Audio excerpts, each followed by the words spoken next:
កម្មវិធីនេះសហការឧបត្ថម្ភដោយពីរ៉ាមីតជាទីភ្នាក់ងារបកប្រែនាំមកគេមន្ទីរព្យាបាលថ្មីប្រចាំបង្កើនស្នាមញញឹមរបស់លោកអ្នកជាមួយនឹងបច្ចេកវិទ្យាចុងក្រោយបំផុតអសតគីណាល់មួយសម្រាប់ការឈឺចុកចាប់មួយគីណាល់គ្រាប់សម្រាប់ឈឺចុកចាប់ពេលមករដូវស៊ីម៉ង់អូតរឹងមាំថិតថេរជាអមតៈរមណីយដ្ឋានណាតាយាជាឋានសួគ៌ត្រូពិចសម្រាប់លោកអ្នកអង្គការស៊ីប៉ាមានសិភៅច្រើនប្រភេទសម្រាប់អ្នកអានគ្រប់វ័យស៊ីប៉ានាំមកគេផ្នែកគុណភាពសាកលវិទ្យាល័យអាមេរិកកាំងភ្នំពេញ AUPP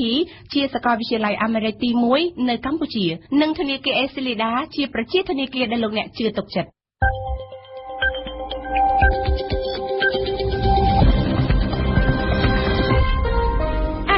សួស្តីលោកស្រីនាងកញ្ញាអរគុណលោកអ្នកដែលបានបើកស្ដាប់ការផ្សាយរបស់វិទ្យុបារាំង AFE នៅវេលានេះម៉ោង 7 ព្រឹកកម្មវិធីព័ត៌មានដោយអឹមរចនាករណីវះកាត់បដូរក្រលៀននៅមន្ទីរពេទ្យព្រះកេតុមីឌាមិនមែនជាបទល្មើសជួញដូរសរីរាង្គមនុស្សទេសិស្សដែលប្រឡងបាក់ឌុបធ្លាក់លើកទី1នឹងមានឱកាសម្ដងទៀតអង្គការសុខភាពពិភពលោកប្រជុំមិនទាន់ពីលទ្ធភាពនៃការប្រើសេរ៉ូមព្យាបាលរោគអេបូឡាអង្គការសិទ្ធិមនុស្សថាកងទ័ពអាមេរិកសម្លាប់ជនស៊ីវិលរាប់ពាន់នាក់នៅអាហ្វហ្គានីស្ថានតែតុលាការបែរមិនដាក់ទោស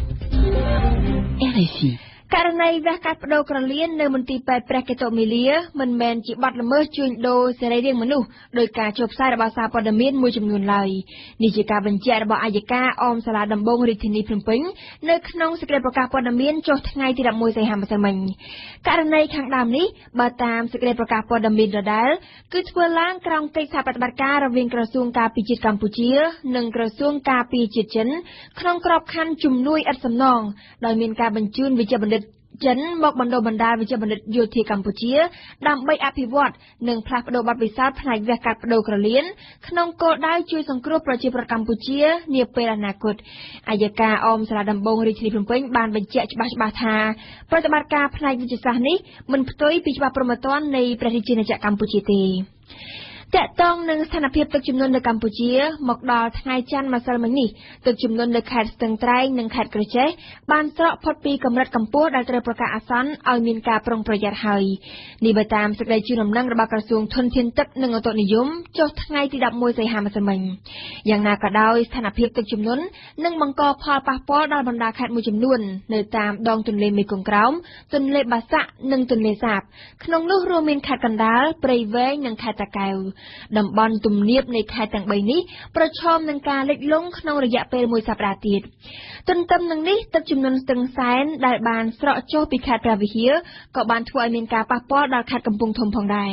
ក្រសួងធនធានទឹកបានអំពាវនាវដល់ក្រសួងស្ថាប័នពាក់ព័ន្ធអាជ្ញាធរដែនដីនិងប្រជាពលរដ្ឋទាំងអស់ឲ្យប្រុងប្រយ័ត្នជៀសវាងគ្រោះថ្នាក់ផ្សេងៗដែលអាចកើតឡើងជាយថាហេតុលោកនាយករដ្ឋមន្ត្រីហ៊ុនសែនបង្ហើបពីការប្រឡងមធ្យមសិក្សាទុតិយភូមិឬបាក់ឌុបជាលើកទី2ដែលការប្រកាសនេះអាចអនុញ្ញាតឲ្យសិស្សានុសិស្សប្រឡងធ្លាក់លើកទី1មានឱកាសម្ដងទៀតការថ្លែងរបស់លោកនាយករដ្ឋមន្ត្រីដែលមិនទាន់មានសំណើពីក្រសួងអប់រំនៅឡើយនោះបានធ្វើឡើងនៅព្រឹកថ្ងៃច័ន្ទម្សិលមិញនេះនៅក្នុងពិធីចែកសញ្ញាបត្រមួយដល់និស្សិតសាកលវិទ្យាល័យ Norton នៅឯកោះពេជ្រ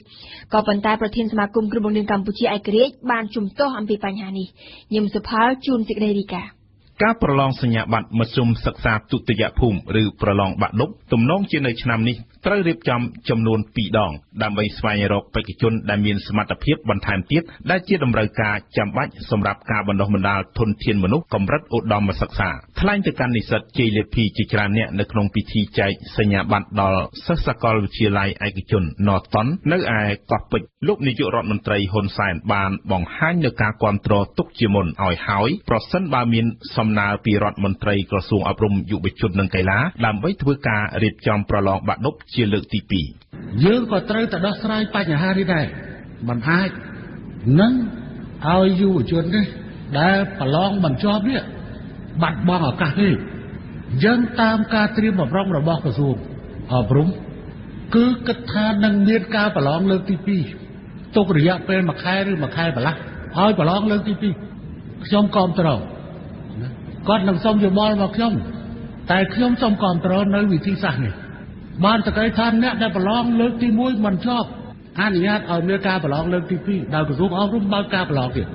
ជាមួយគ្នានេះលោកនាយករដ្ឋមន្ត្រីក៏បានបង្ហើបផងដែរបន្ទាប់ពីបានសាកសួររដ្ឋមន្ត្រីក្រសួងអប់រំថាសិស្សដែលប្រឡងបាក់ឌុបជាប់នៅឆ្នាំនេះនឹងមានបរិមាណតិចតួចជាងរាល់ឆ្នាំដោយរាល់ឆ្នាំសិស្សប្រឡងជាប់រហូតដល់ជាង 80%ទាក់ទងទៅនឹងបំណងចង់ឲ្យមានការប្រឡងឡើងវិញដូចនេះលោករងឈុនប្រធានសមាគមគ្រូបង្រៀនកម្ពុជាឯករាជ្យបានជំទាស់ទៅដល់ការលើកឡើងរបស់លោកហ៊ុនសែនដោយលោកបញ្ជាក់ថាគឺគ្រាន់តែជាការផ្គាប់ចិត្តគ្រឹះស្ថានឧត្តមសិក្សានិងសាកលវិទ្យាល័យឯកជនតែប៉ុណ្ណោះលោករងឈុនបានគាំទ្រចំណាត់ការរបស់ក្រសួងអប់រំនៅក្នុងដំណើរការកំណែទម្រង់ការប្រឡងបាក់ឌុបលើកនេះពោលគឺជាប់ប៉ុន្មានយកប៉ុណ្ណឹងដែលនេះគឺជាគុណភាពពិតប្រាកដលើពីនេះប្រមុខរដ្ឋាភិបាលខ្មែរបានបន្តគិតគូរបន្ថែមទៀតដល់សិស្សដែលប្រឡងជាច្រើនលើកហើយប្រឡងមិនជាប់នឹងត្រូវពិចារណាដល់ការផ្ដល់ឲ្យគេនៅការសិក្សាមួយដូចជាថ្នាក់បរិញ្ញាបត្ររងនិងថ្នាក់បច្ចេកទេសវិជ្ជាជីវៈជាដើម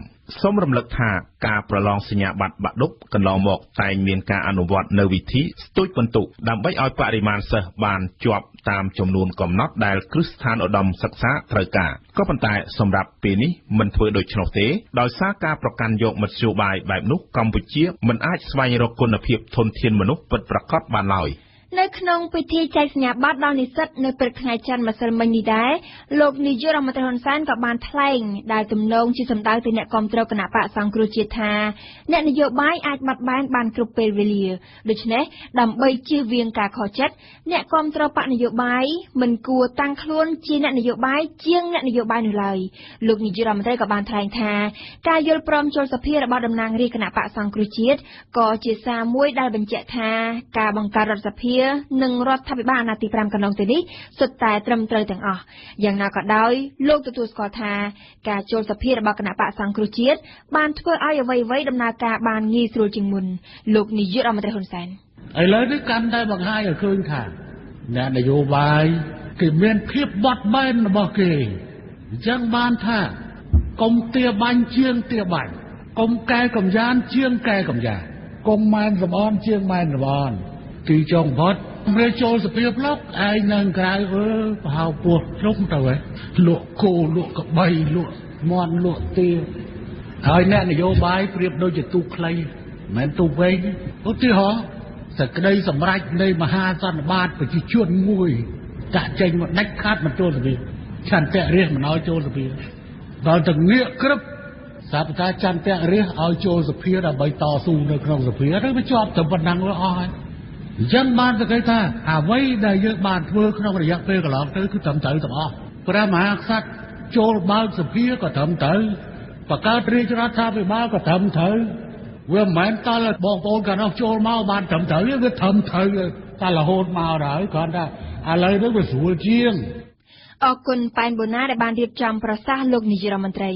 តាក់ទងទៅនឹងសំណួរថាតើអ្នកតំណាងរាស្ត្រគណៈបកសង្គ្រោះជាតិទាំង55រូបដែលមិនបានចូលធ្វើការក្នុងសភារយៈពេល10ខែកន្លងទៅនេះបានទទួលប្រាក់ខែទាំងនោះមកវិញដែរឬទេ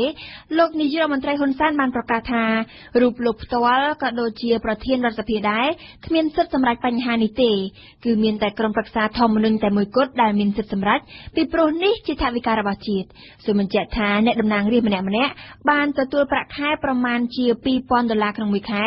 ដូច្នេះសរុបប្រាក់ខែអ្នកតំណាងរាស្ត្រទាំង55រូបរយៈពេល10ខែមានចំនួនជាង$1 លានធនាគារអភិវឌ្ឍន៍អាស៊ី ADB នឹងផ្ដល់ហិរញ្ញប្បទានចំនួន$118 លានអាមេរិកសម្រាប់គម្រោងកែលម្អផ្លូវជនបទដែលនឹងតភ្ជាប់ខេត្តចំនួន9របស់ប្រទេសកម្ពុជាទៅនឹងទីផ្សារនិងសេវាកម្មសង្គមនានាប្រកបដោយសុវត្ថិភាពនិងប្រសិទ្ធភាពចំណាយគម្រោងនេះធ្វើបន្តពីគម្រោងកែលម្អផ្លូវជនបទទី1របស់ ADB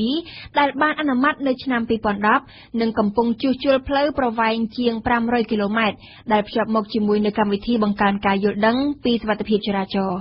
ក្រៅពីបន្តធ្វើការកែលម្អផ្លូវថ្នល់គម្រោងដែលមានតម្លៃ$118 លាននេះនឹងបន្តពង្រឹងកិច្ចការគ្រប់គ្រងផ្លូវជនបទនិងធ្វើឲ្យប្រសើរឡើងនូវការរៀបចំផ្សេងរបស់ស្ថាប័នពាក់ព័ន្ធក្នុងកិច្ចការថែទាំផ្លូវតាម ADB ដោយសារការដឹកទំនិញលើសទម្ងន់ជាមូលហេតុដ៏ចម្បងមួយដែលនាំឲ្យផ្លូវខូចគម្រោងនេះនឹងពង្រីកកម្មវិធីត្រួតពិនិត្យការដឹកលើសទម្ងន់នេះបើតាមសេចក្តីប្រកាសព័ត៌មានរបស់ ADB នៅថ្ងៃទី11សីហាម្សិលមិញ នៅព្រឹកថ្ងៃទី11សីហាម្សិលមិញដែរក្រុមយុវជនសមាគមខ្មែរក្រោមបានធ្វើបាតកម្មជាលើកទី3ដើម្បីទាមទារឲ្យអ្នកនាំពាក្យស្ថានទូតវៀតណាមសុំទោសជាសាធារណៈចំពោះអ្វីដែលខ្លួនអះអាងថា